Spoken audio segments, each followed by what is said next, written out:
Queda muy poco para alumbrar la vida y estar con los no nacidos, con las madres que son también víctimas del aborto. Así que este 2024, si todavía no lo has hecho, convoca en tu ciudad. No podemos dejar solos a los niños no nacidos, el Día de los Inocentes. Por tanto, ahora vamos a recordar las palabras que Francisco José Contreras, Curro Contreras, nos dedicaba en Sevilla hace un año. Un discurso importantísimo donde valientemente hace una defensa de la vida en el mundo actual. Realmente no hay una causa mejor. Queda muy poco, así que yo os animo, tú, si eres convocante, si todavía no lo has hecho, que lo hagas, que salgas a la calle, que defendamos a los no nacidos, defendamos la vida. Hagamos del aborto algo impensable. 28 de diciembre en tu ciudad.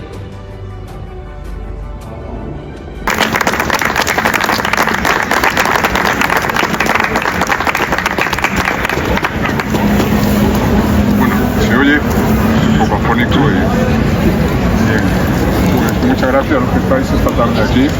No somos muchos, como la será ya no se escucha. Visible. Sin embargo, yo creo que somos la inmensa mayoría del resto de Israel. Yo creo que ya no. Estamos salvando hoy la dignidad de la sociedad española en este acto y en otros parecidos que se celebran en muchas ciudades. Como parece claro,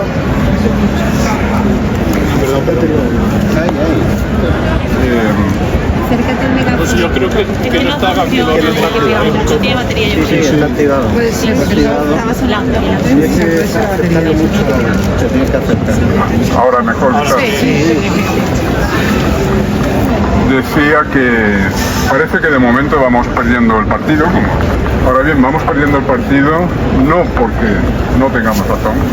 Tenemos la razón de nuestra parte, tenemos la genética de nuestra parte, la lógica, la biología, la ciencia de nuestra parte. Insisto en lo de la ciencia porque quizás es lo único que discreparía un poco respecto al manifiesto que se ha leído antes, que se ha dicho que basamos nuestra defensa de la vida en Jesucristo. Muchos lo basaremos en Jesucristo, pero quien no crea en Jesucristo puede perfectamente participar de nuestra causa porque no es una causa religiosa. Al contrario, solo los partidarios de la cultura de la muerte lo que insisten en clasificarlo como una causa religiosa para así poder alegar que no debemos imponer nuestra fe religiosa a los demás, ¿no? Esto no tiene nada que ver con la religión, o no solo con la religión, tiene que ver con la ciencia, con la lógica y con la dignidad humana. No dudemos un momento en que tenemos la razón por el hecho de que seamos pocos. Y en cambio los partidarios del aborto, la causa pro aborto se basa en una montaña de mentiras y de autoengaños. Eso sí, los que estamos en esto debemos tener siempre muy afilados los argumentos para saber desmontar las falacias de nuestros enemigos, ¿no? Entonces, ya que Pedro me ofrece unos minutos, voy a ocuparme de algunas de esas falacias.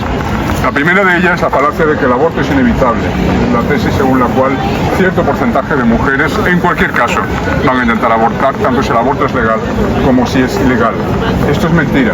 La estadística histórica demuestra que el hecho de que el aborto esté o no permitido tiene un impacto enorme en el número efectivo de abortos. Y allí donde el aborto está prohibido, el número de abortos va a descender enormemente y viceversa. Por ejemplo, en Estados Unidos, antes de Roe vs. Wade, antes de la sentencia del Tribunal Supremo del año 73, que obligó a legalizar el aborto en todos los estados, se estima que se practicaban unos 100.000 abortos ilegales al año. Después de Roe vs. Wade, esa cifra se disparó hasta el 1,5 millones de abortos anuales, y se disparó por 15. La legalización del aborto dispara por 15 el número real de abortos. Y viceversa, en Polonia, donde se aprobó una regulación muy restrictiva en 1993, el número anual de abortos bajó desde los 60.000 al año. En los años 70 había llegado a ser de 140.000, pero gracias a la predicación y a la influencia del Papa Juan Pablo II, ese número había bajado a 60.000 a finales de los 80. Pues bien, de 60.000, gracias a la prohibición, bajó a menos de 1.000 al año. Por tanto, el hecho de que el aborto esté prohibido o no sí que importa y sí que tiene un impacto. No es cierto que las mujeres vayan a intentar abortar en todo caso y que, por tanto, cuando es ilegal, esos abortos serán clandestinos, insalubres, por tanto peligrosos para las mujeres. La prohibición tiene un efecto disuasorio.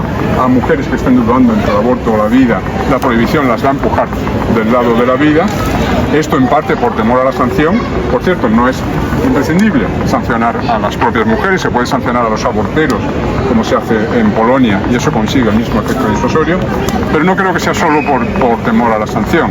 También la ley tiene un efecto pedagógico. La ley es una educadora moral, como dijo Louis Brandeis, ¿no? Y allí donde el aborto está permitido, como la gente tiende a asociar lo legalmente permitido con lo moralmente correcto, allí donde se legalice el aborto tenderá a aumentar la aprobación social del aborto, y viceversa, allí donde se prohíba tenderá a disminuir. La segunda falacia que quería desmontar o ofrecer argumentos para desmontar es la que presenta el aborto como algo moderno, como un derecho, como libertad de la mujer, etc. Bien, esto es mentira, es decir, el derecho de la mujer sobre su cuerpo termina allí donde empieza el derecho de su hijo a la vida, pero aparte de este argumento lógico elemental, hay un argumento histórico que quizás es menos conocido. Si efectivamente el aborto es un derecho humano renunciable, pues bien, entonces tendríamos que homenajear a la Unión Soviética y a la Alemania nazi, es decir, los dos estados más aniquiladores de los derechos humanos en la historia reciente, como pioneras de este derecho humano, que fue la Unión Soviética en 1918 y la Alemania nazi a partir de 1939, donde se aprobó el aborto, se realizó el aborto por primera vez. En la Unión Soviética tuvieron que dar marcha atrás en 1936, Stalin volvió a prohibir el aborto, no por razones morales, sino por razones demográficas. Se está produciendo una sangría demográfica tal, más de la mitad de los embarazos terminaban en aborto, que ya digo, por razones demográficas, Stalin lo volvió a ilegalizar. En cuanto a la Alemania nazi, no prohibía el aborto a las mujeres a las que consideraba seres humanos en sentido estricto, es decir, a las alemanas. Las alemanas, perdón, al contrario, las alemanas sí tenían prohibido el aborto. La Alemania nazi permitía el aborto para las consideradas infrahumanas, es decir, para las polacas, para las bielorrusas, para las judías, porque Hitler tenía miedo de la pujanza demográfica de esos pueblos. Hitler tenía proyectado esclavizarlos, someterlos totalmente al dominio alemán. Por tanto, para debilitarlos, para castigarles, se permitía el aborto. Entonces retengamos esta idea: si tú quieres someter a un pueblo, si quieres debilitarlo, si quieres esclavizarlo, incentiva el aborto en ese pueblo, porque eso te va a ayudar. La tercera falacia que tenemos que desmontar. Bueno, perdón. ¿Y qué ocurría mientras tanto? Mientras en la Alemania nazi, en la Unión Soviética, se permitía el aborto, en todos los estados legítimos, los estados democráticos, en Francia, en Gran Bretaña, en Estados Unidos, seguía prohibido, y siguió prohibido durante medio siglo más. En el Occidente democrático solo se legalizó el aborto en los años 70, y esto en evidente conexión con la revolución sexual, con la revolución de las costumbres. Con la revolución sexual proliferaron mucho más, digamos, las relaciones efímeras, relaciones sin compromiso, de las cuales a veces resultan embarazos inesperados, inasumibles, entre comillas. Este es el verdadero trasfondo cultural de la aceptación social del aborto.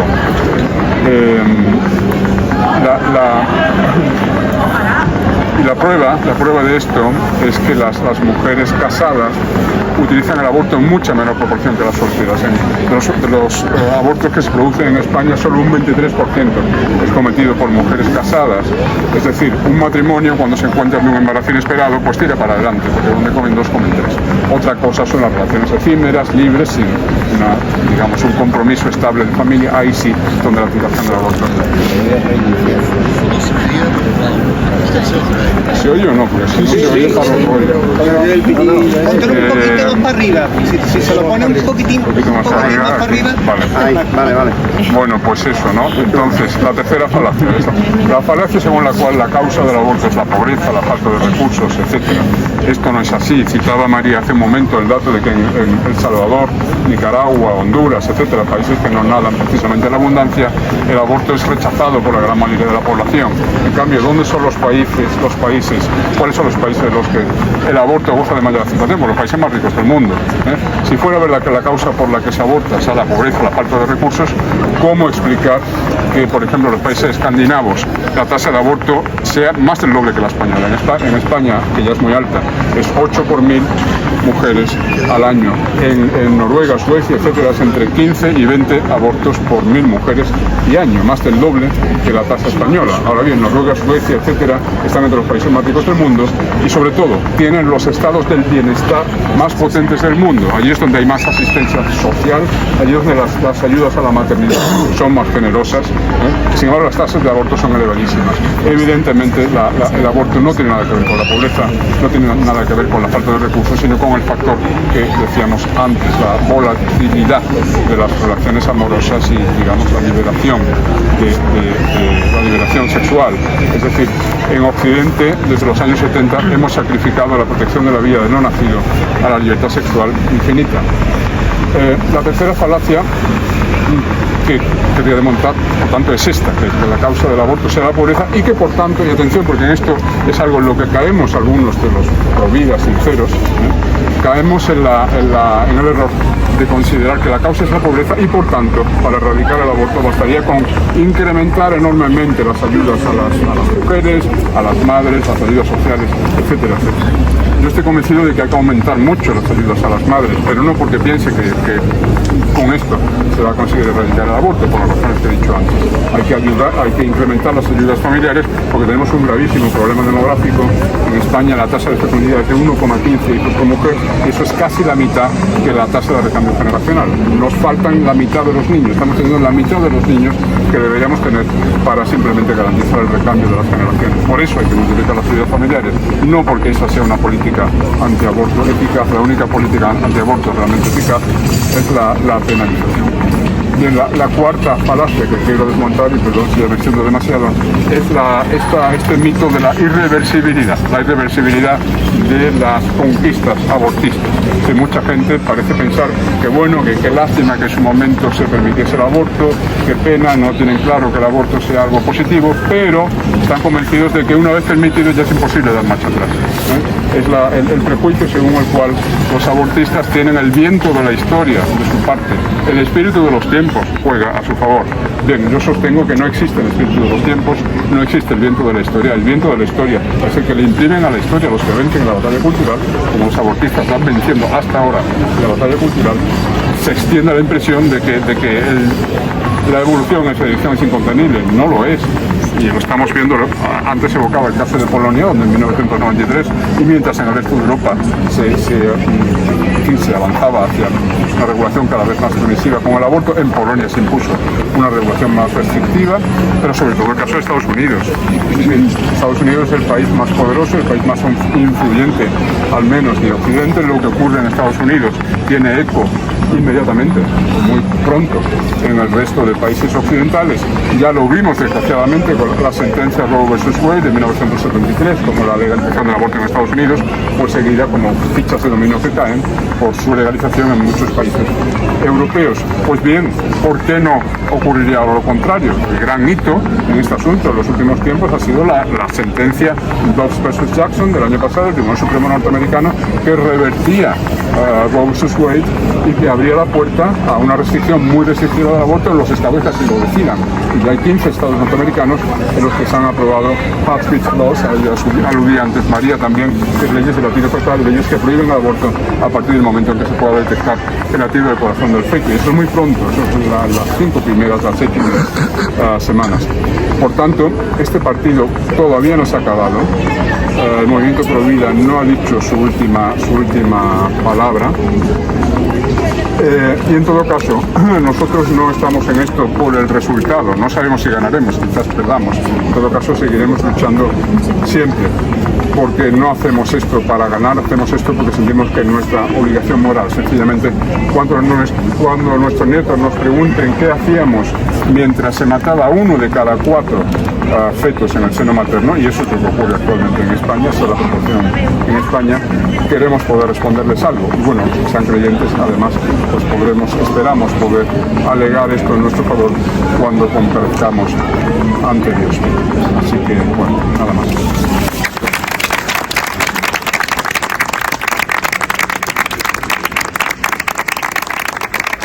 Muchas gracias, Curro. Realmente es un lujo esta lección provida que nos ha dado. O sea, va a quedar grabado para la historia. Gracias, de verdad. Bueno, y... ¿qué toca ahora? Un minuto de silencio, como hicimos esta mañana, y que cada uno rece lo que quiera en ese minuto. Yo voy a rezar un Padre Nuestro. Padre nuestro que estás en el cielo, santificado sea tu nombre. venga a nosotros tu reino, hágase tu voluntad en la tierra y en el cielo. Danos hoy nuestro pan de cada día, perdona nuestras ofensas, pero también nosotros por la justicia, por la libertad, sin miedo a las etiquetas ni a la censura. No toleraremos ningún tipo de dictadura.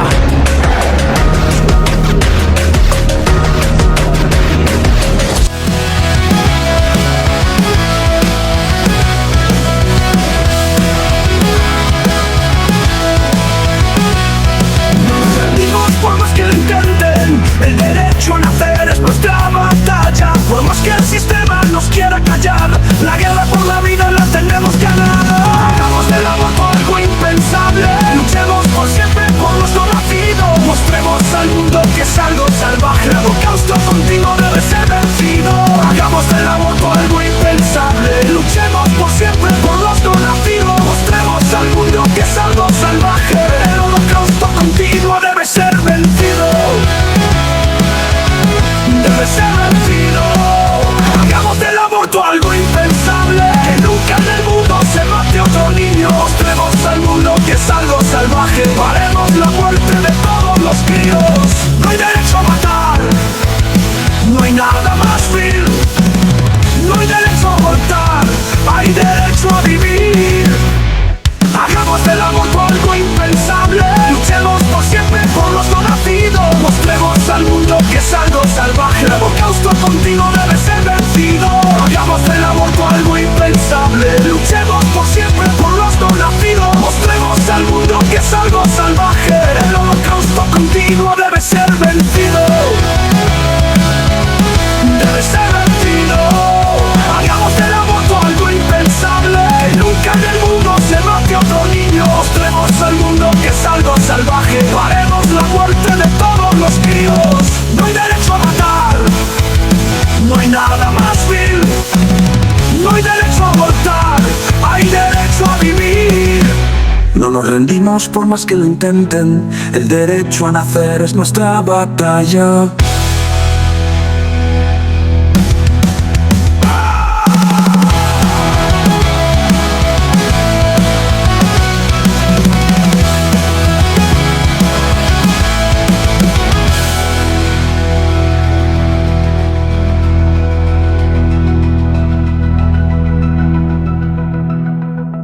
No nos rendimos por más que lo intenten, el derecho a nacer es nuestra batalla.